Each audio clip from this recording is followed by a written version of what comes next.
Hey you guys, it's your girl T, and yes, I'm back with another recap, honey. So make sure you guys have your teacups ready because why? This tea is piping hot. How you doing? So anyways, yes, honey, I'm over here rocking my long, kinky dreadlock ponytail. Like I always tell y'all, do what the hell makes y'all happy. So anyways, let's go ahead and get this recap started, honey. When I tell you Love and Hip Hop ATL was off the chain last night. So we're going to pick up right where we left off last week, where we had Tommy, Jessica, 2 Nickels. I ain't even going to call her Jessica Dime because I don't understand her purpose of being here, okay? So we're going to start calling her Jessica 2 Nickels, okay? Because 2 nickels equal what? A dime. So anyways, she's there. Carly Red's there. Mimi just announced that Chris is not a man but a female, and everybody's shocked. Tiara shows up. She said she decided to take Carly up on her invite. So Tiara sits down with the girls, and you can tell right away that Tommy's in her feelings, honey. So Tommy's like, so how were you able to get out the house? You know, when do you have time to spend with your kids? So now Tiara's looking at her like, bitch, what do you know about me and my children? You know what I'm saying? Why are you even bringing up my kids? This makes no sense. And Tommy's like, well, I'm bringing up your kids because I know your baby's dad. And Tiara's like, well, how do you know my baby's father? And she's like, because I sit on his face every night. I'm like, wow, did this bitch just go there? And of course, Carly Red is sitting there, honey, with her damn teacup, sipping slow. Damn, this tea's good. So anyways, right after she said that, when I tell you Tiara got up, and Tommy's like, what? You want some of Tommy? You want some of me? And I'm like, who this bitch thinks she is, Debo? All of a sudden, Tiara grabs her drink and throws it at Tommy, and Tommy goes in for the kill and starts beating Tiara's ass. Now you see my damn Carly Red voice is pubic hairs, vagina hairs, and everything else. Tommy's ass is rocking a short ass dress with no drawers on. Tell me that ain't some trifling ass shit. So anyways, they get the fight in. They both get kicked out the club. Rashida, Mimi, and her new girlfriend are sitting there looking like, what the hell just happened? So Mimi's sitting there pissed off. She wants to know who the hell invited these hood rats to her party. Moving on to the next scene. So in the next scene, we have Kirk and Rashida. And basically, Rashida's telling Kirk everything that went down at the birthday party about how Mimi's not out of the closet and she's dating a girl. And Kirk is confronting Rashida about everything that went down on their security cameras, honey. Kirk is like, you know what? I own the store. And, you know, I put security cameras in the store. And I'm watching the security cameras. And I see Mama D acting a fool. You know what I'm saying? Putting hay on the floor and everything else. And I'm sitting here like, okay, well, if you're so busy watching the security cameras, Kirk, why the hell are you not checking your daughter and having her do more work than just sitting her ass on Snapchat all day? Okay? Maybe you should be manning your daughter and making sure she's doing her job in the store and staying off of Snapchat on top of manning security cameras, okay? So anyways, Rashida says that Mama D came there to confront her about the whole Scrappy situation, and she feels like Kirk needs to handle whatever beef he has going on with little Scrappy because it's starting to affect their livelihood. Moving on to the next scene. So in the next scene, we had Tiara, honey, and she's talking about she just left the urgent care. Her hand is all band-aid up and shit. I'm like, Mona Scott is really trying to milk this. How the hell did she break her damn hand? I'm trying to figure that out because all them hits went straight to her head. How did her hand supposedly break or get sprained? So anyway, she's walking up to the studio, and did y'all hear the song that Scrapp and Sass were playing? This song was just so damn ratchet. Sass is in the booth talking about some damn, I can't keep a bitch cause I just dog him out. I'm a dog, I'm a dog, I'm a dog. Woof, woof. I'm a dog, I'm a dog, I'm a dog. Woof, woof. And I'm like, really? Where the hell did Mona find these people? Like, this is the song that you're working on, and Scrap, you just happen to be a dog? Like, really, dude? You couldn't come up with nothing else better than that. This song is not only ratchet, honey, but it's the damn truth, okay? It's like, where the hell did Mona find these people? So anyways, Tiara walks in there with her fucking broke-ass hand and shit. It's all fucking limp. So Scrap is like, well, damn, what happened? And Tiara's like, everybody needs to leave the studio. Everybody needs to go. So Scrap is like, okay, y'all need to go. I need to talk to her. So Scrap is like, you know, what happened to your hand? Tiara's like, I met your girl Tommy. So now Scrap is sitting here salty as hell. And she's like, you know, she caught herself trying to confront me. She said that you and her have been fucking for the past year and that she's sitting on your face every night. Scrap looked at her dead in the face and was like, well, you know, that's a lie, baby, because some nights I be with you.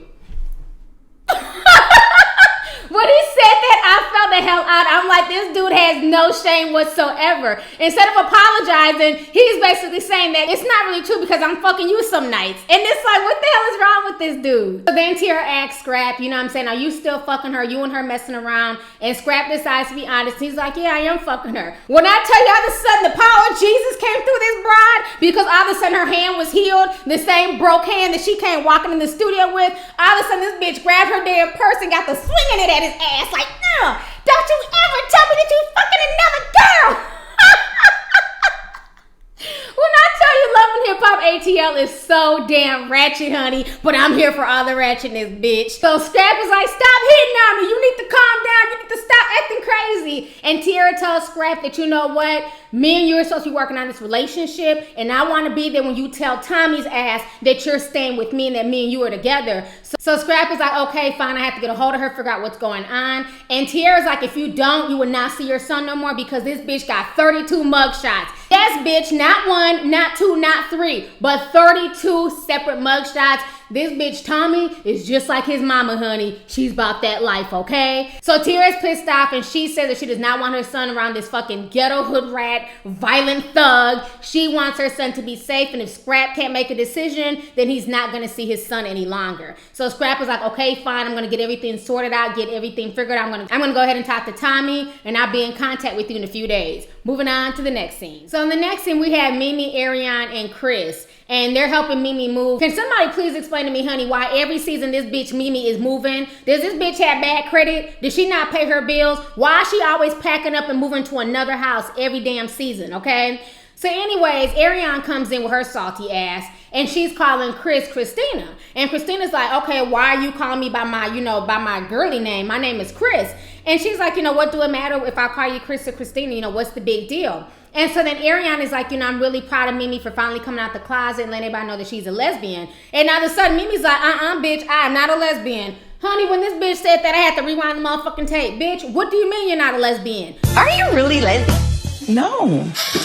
I know this might be confusing for you guys, but I identify myself as a female. Chris identifies herself as male. So we are not in a lesbian relationship. So technically, she's not a lesbian. So you have an identity crisis. You're sitting here fucking with a female. The thing that pissed me off with this entire scene is I'm just really tired of this whole gay agenda being pushed and how they're trying to muddy up the waters. It's like the LGBT community has more fucking labels than Def Jam and Capitol Records put the damn together, okay? So now you mean to tell me that this lesbian, who is clearly a lesbian, this woman is trying to say that she's heterosexual because she considers herself a man? It's like these labels don't even make any sense anymore. Mimi's saying that she's in a heterosexual relationship because Chris thinks she's a man.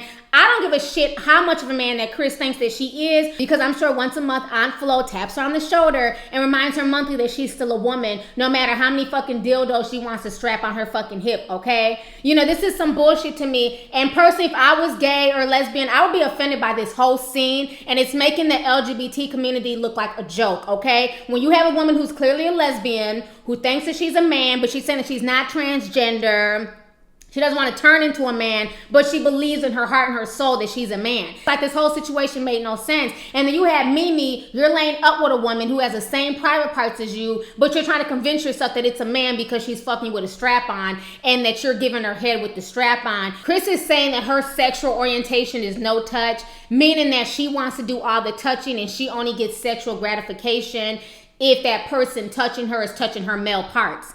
Bitch, your male part is plastic or rubber, okay? You don't have male parts. It's a fucking strap-on dildo. So she's saying that she doesn't want anybody touching her breast or her vagina because it reminds her that she's a woman. This conversation was just fucking disgusting and ridiculous. Mimi's a stupid bitch. She has no fucking storyline. She wants to play in the fucking waters, but then still try and portray herself as a heterosexual female. Bitch, you are not heterosexual. Now that you're fucking with a woman, you are gay, okay? If this was a man, okay, let's change all the genders here. If this was 3 men in the room having this conversation and a man is saying that he likes to mess around with other men, no one would allow this man to say that he was a heterosexual man. Everybody would be saying, nigga, you gay. Nigga, you gay. Nigga, you gay. Nigga, you gay.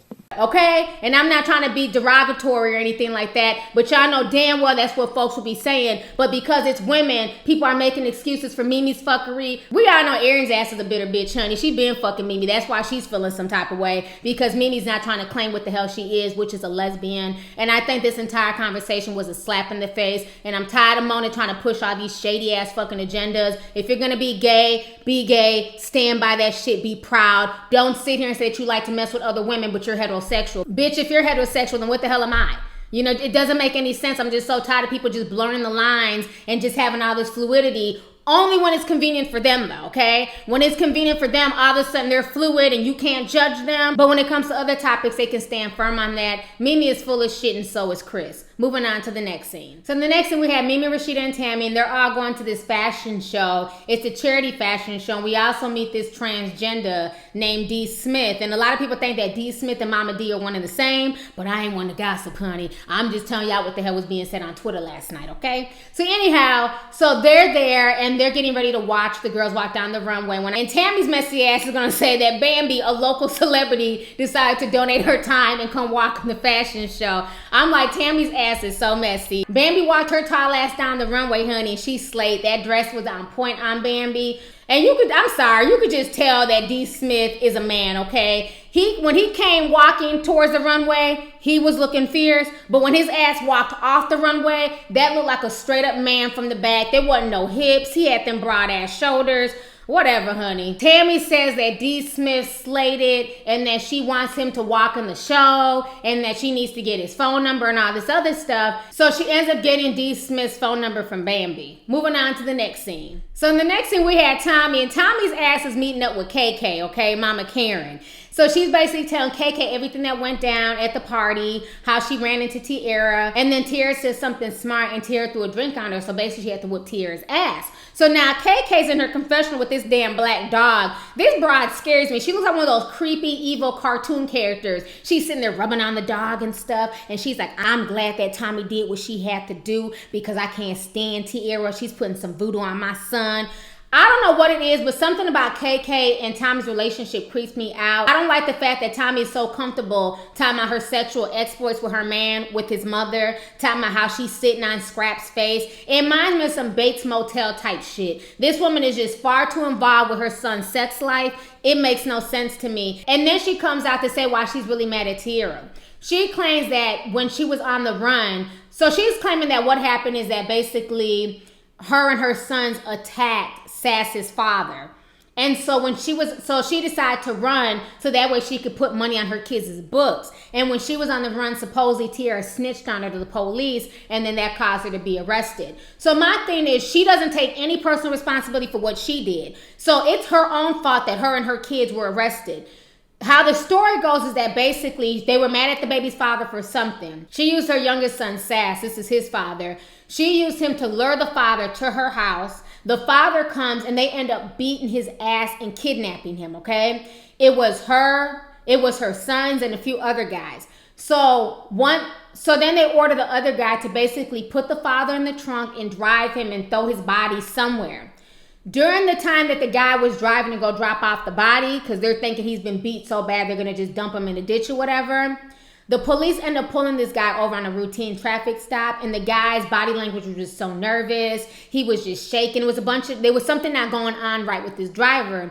So the police decided to open the trunk, and when they opened the trunk, they found the father in the trunk, literally almost beaten to death. It was so bad his eye came out the socket. So this man could have very well died if the police had not discovered him in the trunk, but they did not kill this man. That's the rumor. A lot of people are saying they murdered somebody. The man is still alive. He's not dead.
.514 right now. A woman once wanted by law enforcement in Cherokee County now joining the cast of VH1's Love and Hip Hop Atlanta.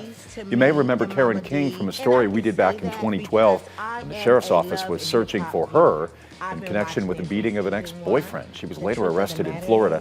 Now she's joining the reality show's cast as a momager for her sons. Good luck on that. And the fact that Mona Scott is giving these criminals a platform, to me, is just crazy. Not only does Tommy have 32 different arrest records, but this woman basically orchestrated for her baby's father to almost be killed, and now they're being rewarded with a reality TV show. I just find the whole situation just really damn ridiculous. I feel like the mother Karen is doing nothing but manipulating Tommy's crazy bipolar ass to do her dirty work. I don't see how she's that mad at Tiara, and she doesn't want to have nothing to do with Tiara, but yet instead Tiara is your grandson's mother, so she will always be in the picture for the rest of your life. And another thing, how the hell are you mad at her, but then not taking any personal responsibility for what you did to get yourself in the situation for what made you have to go on the run in the first place? So this woman is full of crap. Moving on to the next scene. So in the next scene, we have Scrappy, and Scrappy's throwing this big model party for his modeling agency, and young Jock is there, Mama D's there, everybody named Mama's there, honey. In walks Kirk, and Kirk is coming to confront little Scrappy about everything that went down at their store. So little Scrappy's in his confessional, he's going off. So the last person that I expect to see in my situation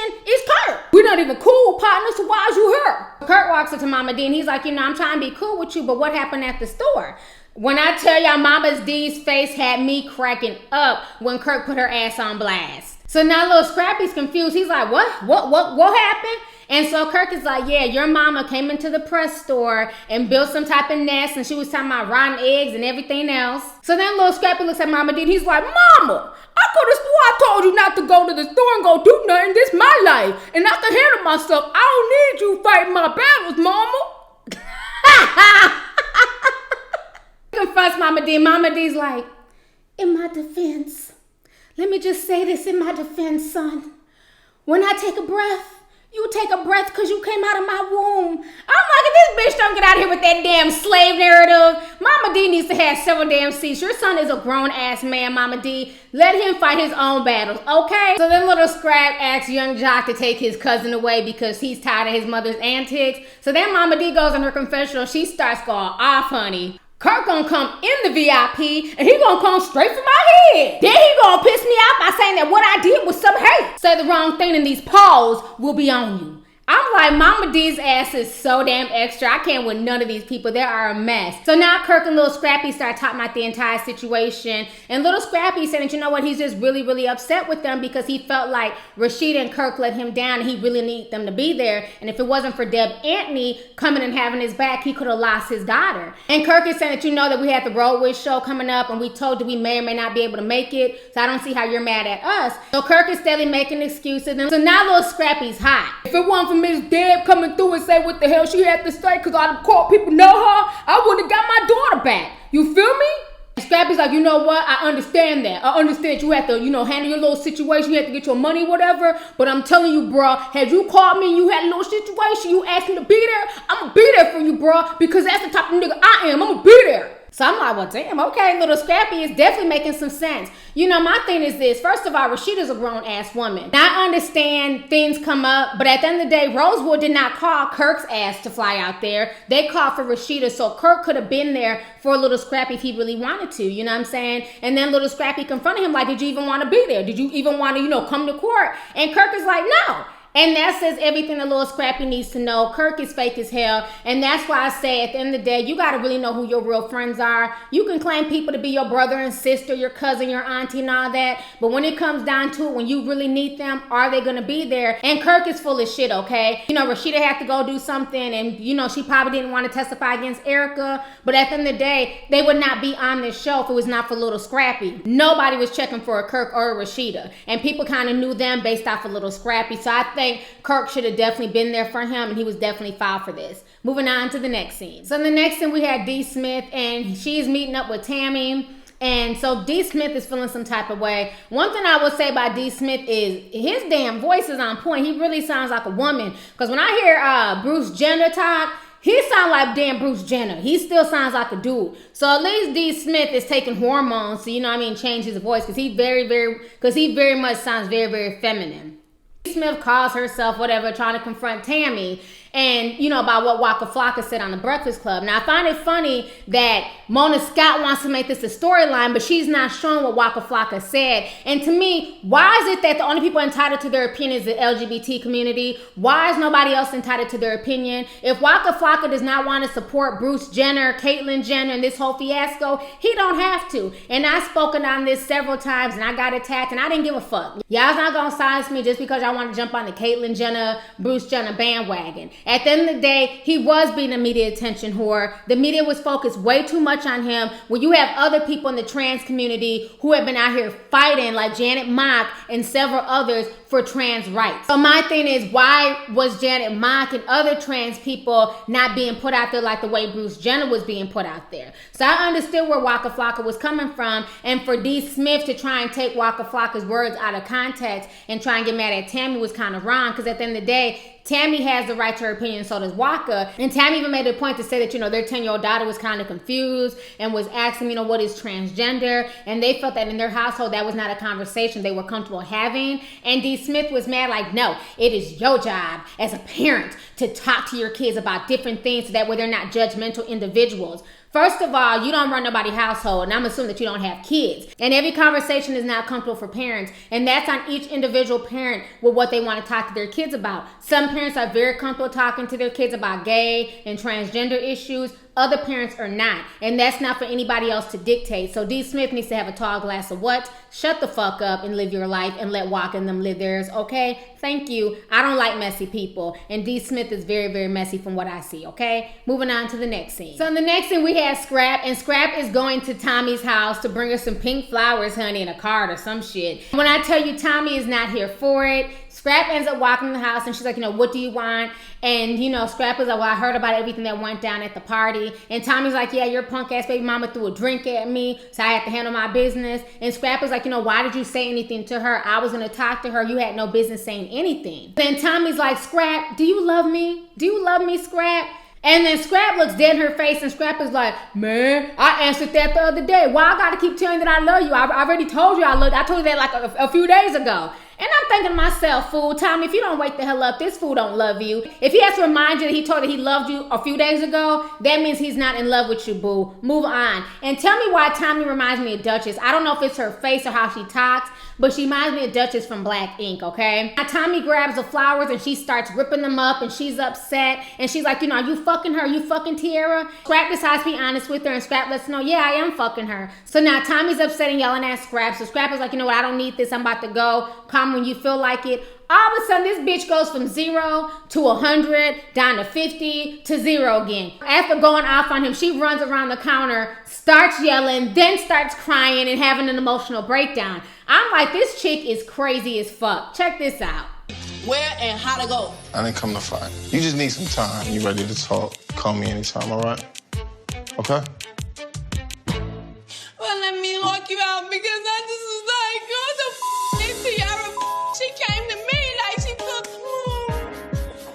Tommy may be the craziest woman I ever met in my life, but that's what I like about her, because she loves hard. Y'all just seen that clip. So Tommy's not only crazy as hell, but I also believe that she's a good damn actress, okay? So anyway, Scrapp is not here for the bullshit. And the thing that kind of bothered me with this whole situation is that Tommy's so quick to judge Tiara and be mad at Tiara and say that they're taking care of her son when she knows that Tiara's working. My thing is, how the hell is Scrapp taking care of his son a chore? That is his job. He's not the babysitter. He is the father, so he should be taking care of their son. So I'm gonna need Tommy to fall back with that foolishness, okay? So then Scrapp, before he leaves, he tells Tommy that he wants Tommy to meet up with him and Tiara because he wants to talk all this out because Tiara is threatening to take King, who is his son, from him and not allowing him to see King anymore. So he wants all three of them to meet up. And Tommy says that she'll think about it, but right now she's just going through too much. So Scrapp ends up walking out the door. Moving on to the last and final scene. So in the last and final scene, we have Tammy. And Tammy's meeting up with D. Smith. And D. Smith decides to bring his friend Betty Idol. But I call this bitch Betty Crocker because she annoyed the hell out of me. And all this bitch did was stir up shit, okay? So anyhow, Betty Crocker decides to just bring up the past and once again start talking about the whole Waka Flocka incident, how he was supposedly talking shit about transgender people on the radio. And now Tammy's feeling some type of way because she's like, damn, I just got done talking about this with D. Smith why the fuck is this bitch Betty Crocker bringing it up when I'm not trying to talk to her about a damn thing? And D. Smith, like I said, is fucking messy as hell, because as soon as Betty Crocker's ass got to talking about the whole transgender thing, D. Smith's messy ass should have stood his ass up and said, no bitch, me and Tammy already handled this, don't talk about that. But it's obvious D. Smith is messy as fuck and he wanted to see them have drama and beef, okay? And Betty Idol don't know when to shut the fuck up. She claims she's a singer and that little Scrappy wants her to sing on a song, but from the sound of her voice, she don't sound like she can sing whatsoever, okay? Her voice irritated the hell out of me. Betty Crocker's just too damn animated, and I need this bitch to have a tall glass of what? Shut the fuck up, okay? She needs to shut the fuck up and realize that everybody's not gonna agree with every damn thing, point blank period, talking about some damn everybody loves her opinions and she don't have no drama with nobody. Tammy checked her ass real quick for running her damn mouth. She ran her mouth so damn much that Tammy got up out her seat and basically checked the fuck out of her by punching her damn face. This whole situation was a hot damn mess, and of course D. Smith is there trying to play crazy like she didn't help instigate this entire drama. We see you, bitch. So anyways, y'all, that was my recap for Love and Hip Hop ATL episode 2. Let's go ahead and get the discussion popping. Go ahead and leave a comment. Let me know your thoughts on this week's episode. What was your favorite part? What part did you hate? And then how do you feel about these new characters that we were introduced to? First being D. Smith, second being Betty Idol, aka Betty Crocker. So let's go ahead and get the discussion popping. Go ahead and leave a comment. All right, deuces. Hey you guys, it's your girl T. Make sure to subscribe, like, and share my videos. You can also visit Lovelyti.com to purchase any merchandise. Also, don't forget to click the boxes down below to watch any of my previous videos. Talk to y'all later. Deuces.